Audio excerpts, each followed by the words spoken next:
ഇന്ന് പന്തളത്ത് ശബരിമല വിശ്വാസികളുടെ ഒരു സംഗമം ഇവിടെ കഴിഞ്ഞിരിക്കുകയാണ്.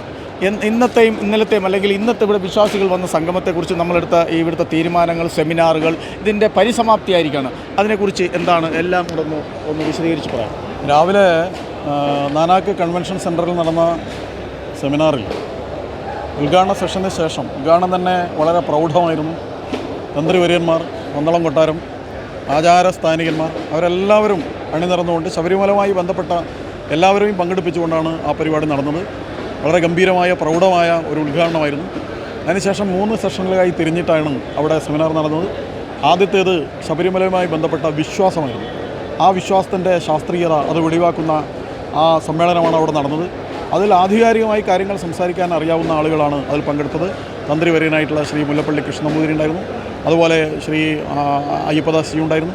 പൂജപ്പുര കൃഷ്ണനായർ, ഡോക്ടർ പൂജപ്പുര കൃഷ്ണനായർ, അതുപോലുള്ള ആളുകൾ ആധികാരികമായി ഈ രംഗത്തെക്കുറിച്ച് ഇതിനെക്കുറിച്ച് നന്നായി പഠനം നടത്തിയ ആളുകളെയാണ് അതിൽ പങ്കെടുപ്പിച്ചത്. രണ്ടാമത് നടന്ന സമ്മേളനം അത് ശബരിമലയുടെ വികസനവുമായി ബന്ധപ്പെട്ടാണ്. വികസനത്തെക്കുറിച്ചുള്ള കാഴ്ചപ്പാട് നമ്മൾ ഈ സമ്മേളനത്തിൽ ആകെ ഉയർത്തിയ കാഴ്ചപ്പാട് തന്നെയാണ്. വിശ്വാസത്തോടൊപ്പം വികസനം എന്നുള്ളതാണ്. വിശ്വാസത്തെ സംരക്ഷിച്ചുകൊണ്ട് വേണം വികസനം ഉണ്ടാകാനെന്നാണ്. കാനനക്ഷേത്രമായ ശബരിമലയുടെ പാരിശുദ്ധ്യത നിലനിർത്തിക്കൊണ്ടുള്ള വികസനമാണ് വേണ്ടത്. വെറുതെ വാർപ്പക്കെട്ടുകൾ ഉണ്ടാക്കുകയല്ല, കച്ചവട സ്ഥാപനങ്ങൾ പണിയുകയല്ല, നേരെ മറിച്ചിട്ട് ക്ഷേത്രത്തിൻ്റെ പരിശുദ്ധിയും വിശുദ്ധിയും നിലനിർത്തിക്കൊണ്ടുള്ള ഒരു വികസനമാണ് വേണ്ടത് എന്നായിരുന്നു. എന്നാൽ അതിലേറ്റവും പ്രഗത്ഭന്മാരായ ശബരിമലയെക്കുറിച്ച് വളരെ കൃത്യമായ പഠനങ്ങൾ നടത്തിയ ആളുകൾ തന്നെയാണ് ആ ഒരു സെമിനാറിലും പങ്കെടുത്തത്. മൂന്നാമത് ആ വിഷയം അവതരിപ്പിച്ചത് ശബരിമല ദേവസ്വം ബോർഡിൻ്റെ അധ്യക്ഷനായിരുന്ന ശ്രീ രാമൻ നായരായിരുന്നു.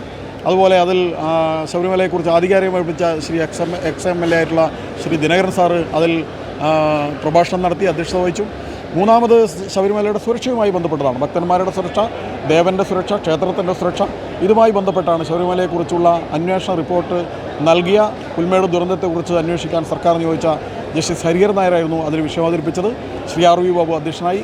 അതിലും വളരെ പ്രഗത്ഭന്മാരായ ആളുകളാണ് പങ്കെടുത്തത്. 3 സെമിനാറുകളും അതിൻ്റെ അതിൽ അവതരിപ്പിച്ച പ്രമേയം അതിൻ്റെ കണ്ടൻറ് കൊണ്ടും അതുപോലെ തന്നെ അതിൻ്റെ ആധികാരികത കൊണ്ടും വളരെ പ്രാധാന്യമർഹിക്കുന്നതായിരുന്നു. അതിൽ പങ്കെടുത്ത ആളുകളുടെ പ്രാതിനിധ്യം കൊണ്ട്, വിപുലമായ പ്രാതിനിധ്യം കൊണ്ട് അത് വളരെ ശ്രദ്ധേയമായി. ഇവിടെ ഈ സമ്മേളനം അത് ചരിത്ര സംഭവമായി മാറി എന്നത് ഞാൻ പറയേണ്ട കാര്യമില്ല.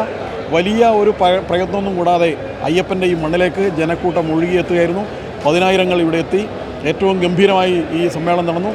തമിഴ്നാട്ടിൽ നിന്നും അതുപോലെ തന്നെ കർണാടകയിൽ നിന്ന് ഏറ്റവും പ്രിയപ്പെട്ട ജനപ്രിയന്മാരായിട്ടുള്ള അയ്യപ്പ ഭക്തന്മാരായിട്ടുള്ള അണ്ണാമലയെത്തി, തേജസ്വി സൂര്യത്തി, അതുപോലെ തന്നെ സന്യാസി വര്യന്മാരെത്തി. ഇവിടെ നമ്മൾ ആഗ്രഹിച്ച രീതിയിൽ എല്ലാ കാര്യങ്ങളും വളരെ ഭംഗിയായി ഈ പരിപാടി നടന്നു. 7 മണിക്ക് തന്നെ അവസാനിക്കുകയും ചെയ്തു. അയ്യപ്പൻ്റെ അനുഗ്രഹം കൊണ്ട് ഈ പന്തളത്തെ അയ്യപ്പൻ്റെ മണ്ണിൽ ഏറ്റവും സമുജ്വലമായി ഈ ഒരു പരിപാടി നടന്നു. നേരത്തെ കൃതജ്ഞതയിൽ പറയുന്ന പോലെ ഇതിനുവേണ്ടി സഹായിച്ച എല്ലാവർക്കും നന്ദിയുണ്ട്, പ്രത്യേകിച്ച് ദേവസ്വം ബോർഡിന്. അതുപോലെ തന്നെ ഇതിനു വേണ്ടിയിട്ടുള്ള ആവേശവും ഊർജ്ജവും പകർന്നു നൽകിയ എല്ലാവരോടും നന്ദിയുണ്ട്. അയ്യപ്പൻ്റെ പാതാരവിന്ദങ്ങളിൽ ഈ എല്ലാ കാര്യങ്ങളും സമർപ്പിക്കുന്നു. നമസ്കാരം. അതേപോലെ സൂര്യ പറഞ്ഞത് ത്രിമൂർത്തികളുണ്ടെന്ന്, നമ്മുടെ പിണറായി വിജയനും സ്റ്റാലിനും സിദ്ധരാമയ്യയും. അതൊന്ന് പറയാമോ? അല്ല, അത് അദ്ദേഹം തന്നെ ക്ലിയർ ആക്കിയിട്ടുണ്ട്. അവർ 3 പേരും നിരീശ്വരവാദികളാണ്. അവർ 3 പേരും ഈ അയ്യപ്പ ധർമ്മത്തിനും സനാതന ധർമ്മത്തിനും എതിരായി പ്രവർത്തിച്ചുകൊണ്ടിരിക്കുകയാണ്. ത്രിമൂർത്തികളല്ല, ദുർമൂർത്തികളാണ്.